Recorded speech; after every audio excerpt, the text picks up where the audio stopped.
Good morning. Welcome to Agape, the home of love. What better time of year to be talking about love? Today I've got a great topic, returning to the light within. A little bit different meaning on focus on the meaning of Christmas. But before we go there, come on, join me. Let's get settled together. So bring yourself into a comfortable seated upright position. Back straight. Hands gently resting on your lap. Eyes closed. All awareness on your breath. Let's do 3 conscious deep breaths together, in through the nose and out through the mouth. Take a deep breath in, hold it for a second, and now fully and deeply and slowly exhale. Again, long, slow, deep breath in, breathing in love and peace. And as you exhale, release any thoughts of separation, any feelings of despair. Just let them go. And again, a long, slow, deep, nurturing breath in. And on the exhale, feel yourself relax.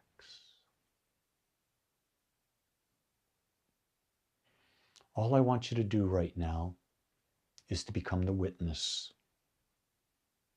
You're not going to stop your mind from thinking, but you can stop yourself from attaching, analyzing thoughts. So I want you to visualize thoughts moving past through your mind like a ticker tape. They're just going across and you're seeing them, you're observing them. You're not attaching, you're not favoring them, you're not trying to get rid of them. Just observe. No emotion, no desire. This is how the divine sees life. It witnesses it. This is how your soul, your inner beingness, sees life. It is only the ego that becomes attached. It is only the ego that judges. It is only the ego through which we feel suffering. But when we observe, we return to balance. We return to living equanimously, seeing life just as it is, without a judgment, without attachment. And so having done this, know that you are ready now to receive new information in a unique, whole, and perfect way, just for you. And with that implanted in your subconscious, start to gently bring yourself back to this time, to this place, to this day, to your body. Move your fingers and toes, and when you're ready, gently open your eyes, coming back to now. So this is my final service for the year before Christmas. And I thought, how would I approach Christmas? Being that I don't buy traditional Christmas in any way, shape, or fashion. So what came to me is, this is a time to return to the light within. And I call it the real meaning of Christmas. You see, when you think about it, the world doesn't need more gifts. It needs more people to remember who they truly are. I will tell you this, in my home, Jean and I stopped giving gifts 20 years ago. We realized it didn't mean anything to us. The thing that means things to us is quality time.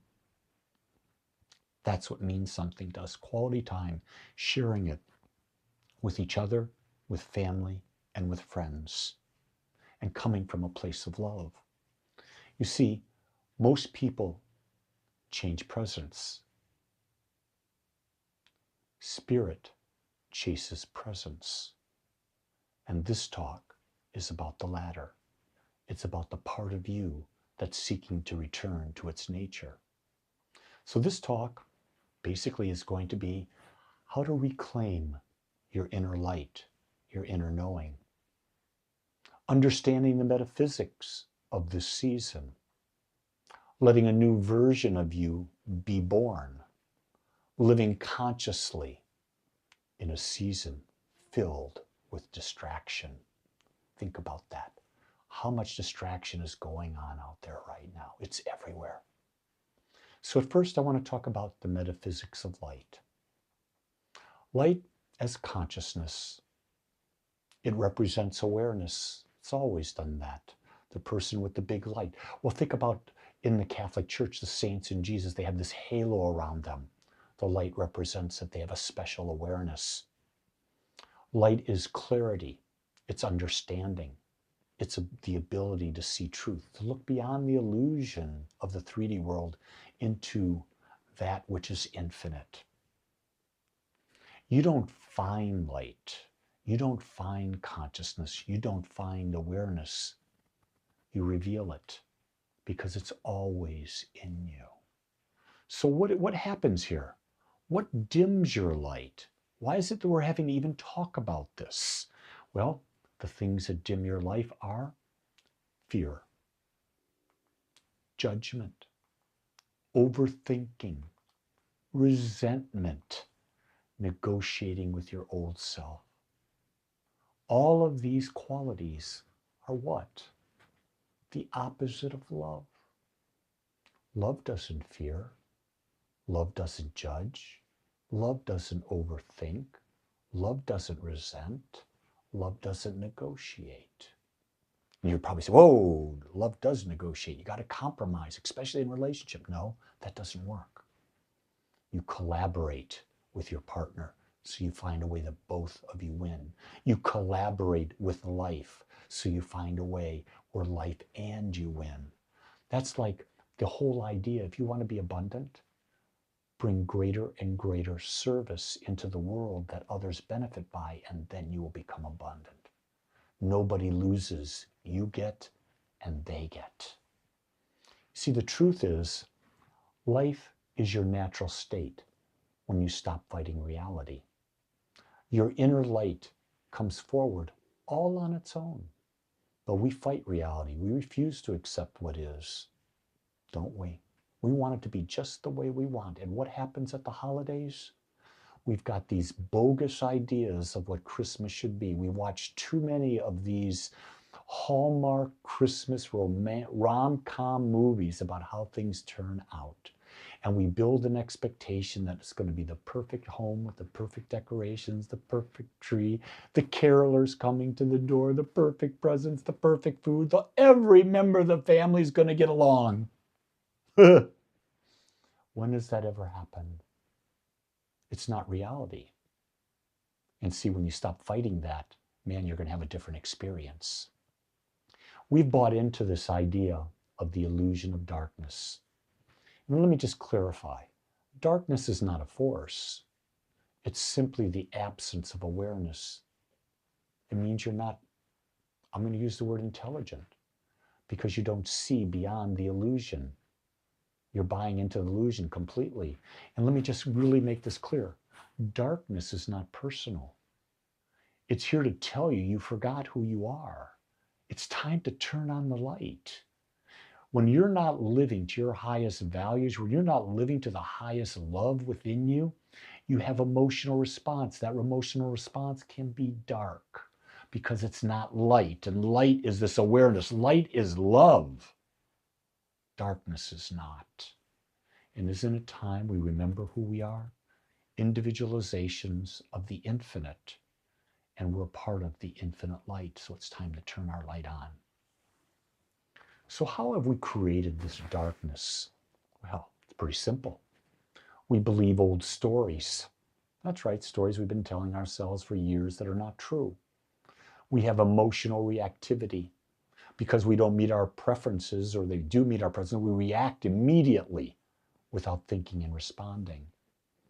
We create darkness through habitual patterns. I'm not enough. I'm not worthy. Nothing ever works out for me. We create darkness by avoiding what we know we should do to be the greatest expression of ourselves. And we try to control life instead of meeting life where it is. That's really the big thing for me. Is I tried to control life for all of my life. And now I would love to think I could, but I realize I can't. So I meet it where it is. I accept it where it is. And then I make a choice of where do I want to go from there. I let go of the old stories. I release the emotional reactivity. I build new habit patterns instead of the old ones. And I don't avoid things. I look at them straight on and move forward through them. You see, we can begin our spiritual reset by simply asking one thing. What truths are you willing to remember? And the key thing is, it's not about presence, what we give. It's about our presence. Our holidays feel stressful because we chase expectations instead of connection. I have my family coming in. I have my son Matthew, my son-in-law Robert. I've got my granddaughter coming in. My son Stephen and Jean will be with us. My thing is to connect. And here's how I see connection. Sometimes it's just being with people and being still and silent, not judging them, not wanting them to say certain things, not trying to pry information out of them. Create a space where people feel safe, where people feel comfortable, where they can relax. What a connection you create if you're with someone and you both relax. So how do we practice this thing called presence? Here's number one. Listen without fixing. Big one for me. I can fix anything if you just listen to me. And I've learned that only works for me. It doesn't work for anyone else because I don't know what's right for anyone else. So I'm learning to listen more. Observe what's going on without reacting. Don't offer your opinion, observe. And then when it gets quiet, say, anything I can do to support you? And they get to choose. And then you know the clear path instead of you automatically assuming. Connect with someone without comparing. It's been said over and over then, comparison is the death of joy. Never compare your lifestyle with someone else's. Never compare your relationship with anyone else's. Never compare your health with anyone. No, you're unique. Embrace that uniqueness. Accept where you are and step forward. Here's a real simple one and yet one of the most powerful ones. Breathe before speaking. Many times, a lot of people will have a feeling of anxiety, feeling anxious at Christmas. One of the simplest ways to deal with that is to take some real deep breaths. When you calm just a little bit, ask, what can I do right now to be a greater expression of love? What can I do to move forward just a little bit? See, presence is energy management. That's where you understand that your vibration is the actual gift and your presence sets the atmosphere.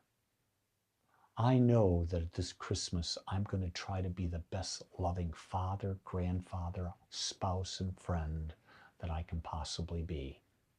And I'll do that by just being present with people. It's not about what I say. It's not about what I do. It's who I am in their company. You see, Christmas is a symbol of the next evolution of you that's trying to emerge. Christmas metaphysically is that, symbolizing your birth or your rebirth into the divinity, into your Christness, into your Buddha-ness, into your Krishna-ness, whatever it is you're into, it's into love. So what wants to be born in you? What is this day of rebirth or birth? Here's the key. Ask yourself, what identity is ending? You know what I mean. There's identities that you've adapted and they've served their purpose and now they're ending. Then ask, what belief no longer fits? What belief is holding you back? Then, what version of me is ready now? And then you step into it. You see, we have to stop negotiating with the old you. We have to bury it, bless it, and we don't bring it back. Your conscious rebirth is your new self born the moment you choose truth over story, respond instead of react, live from awareness instead of habit. Biggie right here. This is a biggie. During this holiday, can you act from awareness instead of the habit that you've got? We all have got them. So don't tell me you don't. We've got them. You see, that's the key thing. And Christmas, people think that the more gifts you get or the more gifts you give, that determines your generosity. No, let's talk about the energetics of generosity. Conscious generosity gives attention without judgment. That's pretty cool. Gives love without scorekeeping. Oh my God, novel approach. Kindness without collapsing who you are. Boundaries without guilt. Think about that. If you did these things, four things for the rest of your life, what an incredible life you would have. This is what I consider Christmas.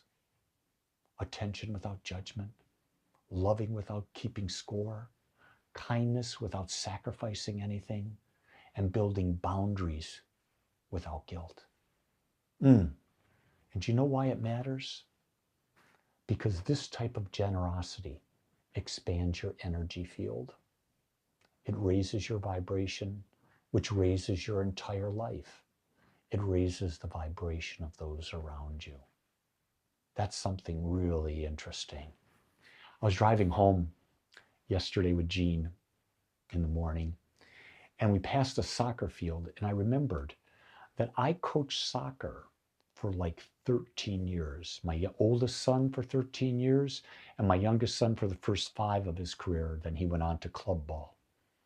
But I remembered as I passed that soccer field that when my boys, I'm talking about my boys, my soccer boys were 14 and 16 years, we took the title for the city of Louisville, which included Flower Mound, included Highland Village. We won the title.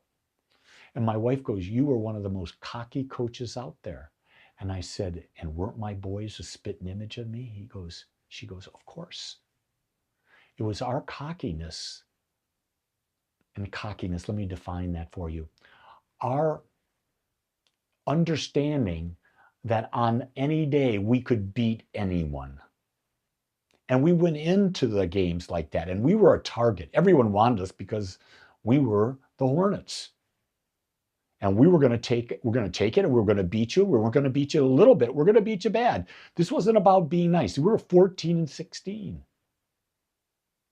And I realized I want to be around people. And maybe cocky's the wrong word, but are self-assured about the beauty and the perfection of life and how to be fully engaged with life. For me, that's why it matters. You see, the real gift you bring is a calm, grounded, aware, and present you. Think about that. If you're calm, grounded, aware, and present, that's the gift that keeps giving. That's the gift that people want to be around. That's the gift that you can model for people so that they have a different experience. So I've got a Christmas challenge for you. This year, choose to be the light, to be the presence, to be the peace, to be the awakening the world is waiting for. Seeing life as it is, accepting it, moving forward with joyful expectation of what the next moment brings. My blessing to you this holiday is, may you remember who you are. May your light shine brightly, boldly, and unapologetically. Merry consciousness, my friends. I want to thank you for joining me today. If this message touched you in any way, go to agapespiritualcenter.com. Sign up for the weekly newsletter and the daily thought. While you're there, check out the classes that are starting in January. Plug in, take a class with us. And while you're there, Why not give a gift to Agape? Give a present. Give them a money donation to Agape so we can continue to bring this message to the world. If you're receiving something from this, it's only natural to give back. So I invite you to make that donation. In fact, become a regular donator. Sign up to be an automated giver. Give $5 a week, $10 a week, $20 a week, whatever you want. But do it, and do it with joy. Do it with love. And again, for this holiday season, know that you can begin again